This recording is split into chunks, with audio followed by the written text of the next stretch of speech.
Dito na kami ibinaba ng aming tour dito sa Shinjuku, Tokyo.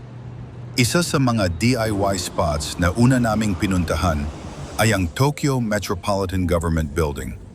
Pagpasok pa lang namin, ramdam mo na agad yung peaceful at maaliwalas na ambience sa loob. Malinis, organized, at very relaxing lang talaga. Habang naglalakad kami, may napansin kaming mga nakasale na items. Siyempre, chinek muna namin. Ang gaganda kasi ng products, tapos discounted pa. After that, umakyat na kami sa elevator, papunta sa tuktok. At ang mas nakakatuwa, libre lang pala ang entrance dito. Kaya kung gusto mong makita ang Tokyo skyline, hindi mo na kailangan gumastos pa para umakyat sa Tokyo Skytree o sa Tokyo Tower. Dahil dito pa lang, sulit na. Pagdating namin sa taas, may souvenir shop pala dito, ang Tokyo Mic. Ang daming pwedeng mabili mula Japanese snacks, keychains, figurines, at kung ano-ano pang pasalubong.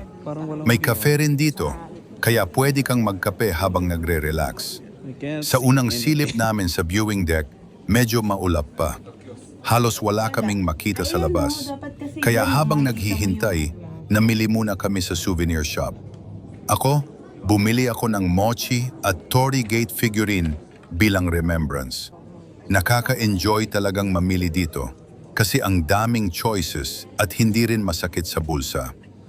Then after a few minutes, biglang nagbago ang view. Unti-unting nawala ang mga ulap at doon na nga sumilip ang napakagandang cityscape ng Tokyo. Sobrang nakakamangha sa pakiramdam. Parang hindi pa rin ako makapaniwala na nandito na talaga kami sa isa sa pinakamalalaking syudad sa buong mundo.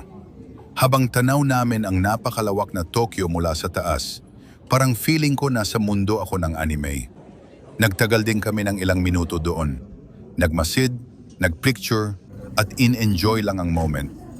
Pagkatapos, bumaba na rin kami sa labas dahil ang next destination namin ay ang sikat na Shibuya.